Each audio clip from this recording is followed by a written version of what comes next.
Vamos mudar de assunto. Após as recentes ameaças de ataques a escolas da Grande Vitória, as câmaras municipais da região metropolitana elaboraram algumas propostas às prefeituras com o objetivo de dar segurança aos alunos. Para falar sobre essa ação, está aqui com a gente no estúdio o presidente da Câmara de Vitória, Leandro Piquet. Muito boa tarde, seja bem-vindo. Bem-vindo. Boa tarde, Andressa. Boa tarde, Cacá. Boa tarde a todos que nos assistem. É uma honra estar aqui novamente. Uma honra recebê-lo. Olha, vereador, a gente estava falando hoje, pela manhã na rádio, o seguinte, que as câmaras, elas raramente têm uma ação coordenada como essa. Eu fiquei curioso, antes de a gente passar para os 6 pontos que vocês estão elencando, como é que se deu essa conversa? Quem é que teve iniciativa? Foi uma iniciativa conjunta? Como é que aconteceu? Cacá, eu sou um estudioso do tema. Eu sou delegado de Polícia Civil de formação, tenho um filho na rede pública e quando você começa a acompanhar o histórico de ataques, tanto no Brasil quanto no mundo, isso acaba despertando interesse pela ligação que tem na minha área de segurança. Então, no domingo, quando eu comecei a receber as mensagens, essas supostas fake news, eu comecei a pensar o que poderia fazer, como a gente poderia potencializar as ações. Fazer uma nota de repúdio, fazer uma nota informativa, eu entendi que não seria o suficiente. Então pensei, a gente tem que fazer uma ação que envolva mais pessoas, a gente tem que as autoridades precisam se envolver de fato e trabalhar de forma coordenada.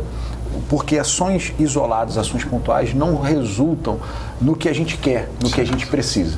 Então eu fiz um giro de ligações, liguei para os presidentes da Câmara, já sugerindo algumas pautas que não fossem polêmicas, algo que seja comum e que as prefeituras algumas já adotaram, outras não, que elas pudessem adotar, e outros que a gente pudesse avançar. Então a gente conseguiu contato com praticamente todas as câmaras da região metropolitana, que se você pegar em termos proporcionais, tem a grande maioria do cidadão do Espírito Santo nessa região. Ficou pendente a questão da Câmara de Fundão, mas já falei com o presidente da Câmara de Fundão, está aderindo também ao nosso projeto. Temos uma reunião na sexta-feira e a gente elencou alguns itens que, no meu entender, é fundamental para darmos o primeiro passo. Então, quais são esses itens? Olha, a primeira questão, Andressa, que é importante a gente pontuar, que é a premissa básica que a gente tem que sair. Esse problema de ataque nas escolas, vamos tratar assim, é um problema que acontece na escola, não é um problema da escola. Então, isso é um ponto fundamental de partida. Tá? A gente chega no primeiro ponto, que ele trata da elaboração de um projeto de conscientização dos alunos, dos pais, professores, sobre os efeitos da fake news, sobre as questões da gamificação. As pessoas, hoje os adolescentes, desde novos, ficam interagindo em games altamente violentos, que muitas vezes estimulam essa resposta, e o próprio crime cibernético em si. Porque você tem questão dos nudes, que também acabam com a vida das pessoas. Então, assim, foi a primeira proposta. A segunda proposta está diretamente relacionada às questões estruturais. O que nós percebemos? Qual é a cultura dos colégios que foram construídos antigamente por causa do método pedagógico que se permanecem hoje? As secretarias, um ambiente onde você faz de repente entregas de merendas, é no mesmo local que as crianças e os professores transitam. Se a gente compartimentar, se um pai, por exemplo, for na secretaria, ele não precisa passar pelo recreio das crianças ou ter acesso a isso. Se um caminhão for colocar materiais de insumos, ele pode deixar do lado de fora. Então, primeiro, fazer essa compartimentação, deixar para o corpo docente e discente uma área reservada da escola e outra área para fornecedores e pessoas de fora da escola. O terceiro plano, que é Só para esclarecer, vereador, nesse caso aí, a ideia é que isso garantiria maior proteção para os professores, para os alunos, ou seja, a partir do momento que eles ficam num espaço que é separado e que tem uma dificuldade de acesso do restante do público maior, é isso? Limitar o acesso à escola onde as crianças estão, né? É isso, é um controle de acesso, como qualquer portaria de prédio. Quando você vai visitar uma pessoa, você não entra pela garagem, você entra pela portaria. Geralmente pela portaria social, você pega o elevador social, você não vai pelo elevador de serviço. A lógica é a mesma. Entendi. É a mesma lógica, não tem novidade. O segundo plano, que é algo que não está inserido na cultura do brasileiro, que são assim, planos de evacuação para situações emergenciais. Se você perguntar para a maioria das pessoas, você que está de repente assistindo num restaurante ou de repente numa sala, num consultório, qual é a saída de emergência que você vai procurar caso o teto caia, caso pegue fogo? Se entrar alguém, igual um ataque que acontece na escola, pode acontecer em qualquer outro lugar. O que você deve fazer? Quais são as ações? Você vai fechar a porta? Você vai sair correndo? Como é que você fecha a porta? Você bota um armário para fechar a porta? Isso fora do Brasil é muito frequente, Muito comum. Muito comum nas escolas e em muitos lugares. Sinais de alerta, a gente não tem essa cultura aqui. A gente não tem essa cultura. Então, a gente implementar essa cultura, que chega o momento de implementar, é super importante. O quarto ponto são os sistemas de acionamento de autoridades relacionadas à segurança.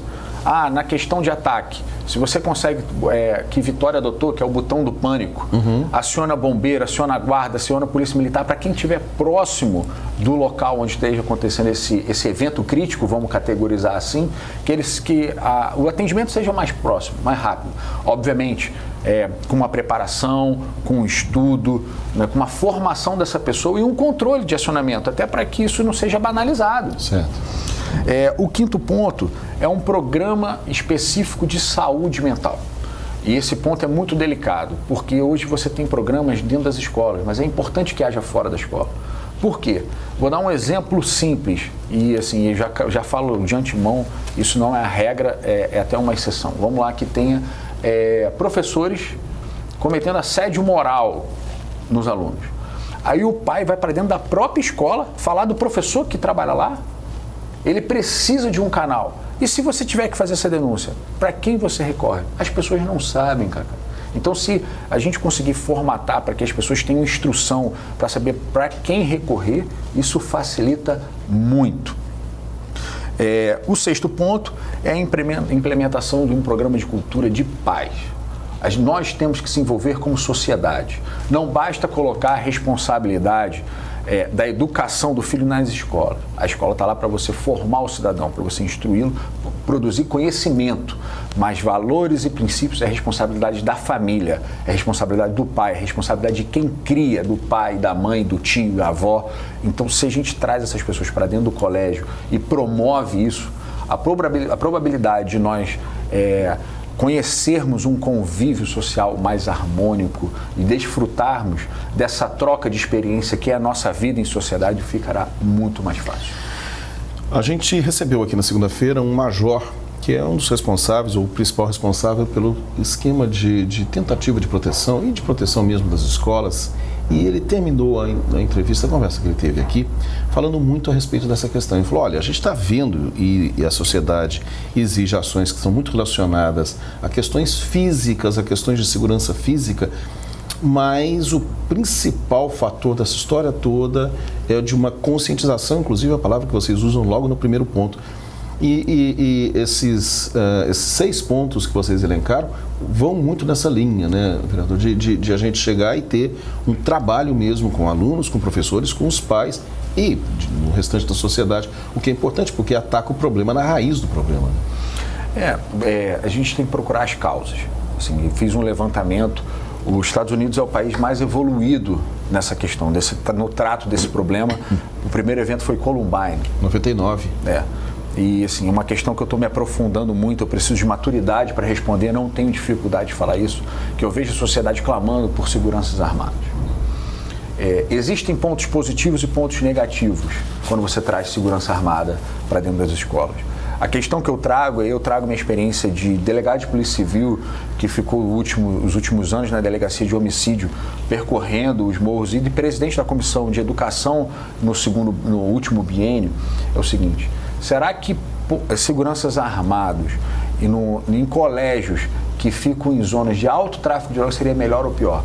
Eu acredito que a probabilidade de um traficante tomar arma de um segurança é muito grande. Então a gente tem essa questão. E será que os alunos coordenados para isso não teriam facilidade também de tomar arma de segurança? Será que segurança armada é a solução? Mais para pontos específicos, a gente teria que fazer um estudo particularizado, pormenorizado e distribuir o processo de segurança. Será que ao invés de arma poderia ter outro equipamento de menor potencial ofensivo que conseguisse parar e mobilizar quem estivesse fazendo o ataque? E até brigas fora do colégio que resultam muitas vezes em lesões seríssimas. Sim. A gente tem que pensar o problema como um todo. Não podemos ficar pensando pequeno ou agindo só nas consequências. Vereador, para a gente encerrar, o que vai ser feito então com esse documento? É importante colocar a competência da Câmara. Nós somos aliados da administração, aliados da gestão, aliados dos poderes executivos. Nós temos um limite de atuação e o nosso limite de atuação é esse. Vamos propor, vamos ver se as gestões acatam.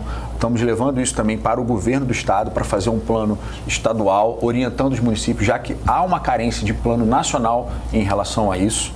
Então, sim, uma vez acatado, nós temos a possibilidade de fiscalizar a implementação. Então, está aqui o papel responsável, um trabalho coletivo das autoridades, das câmaras municipais da Grande Vitória, para que a gente torne esses pontos uma realidade e um exemplo para todo o Brasil. Muito obrigada, vereador. Eu que agradeço todos que nos assistem. Se puder adicionar, conhecer um pouquinho mais do nosso trabalho, Delegado Piquet no Instagram. Ok. Obrigada.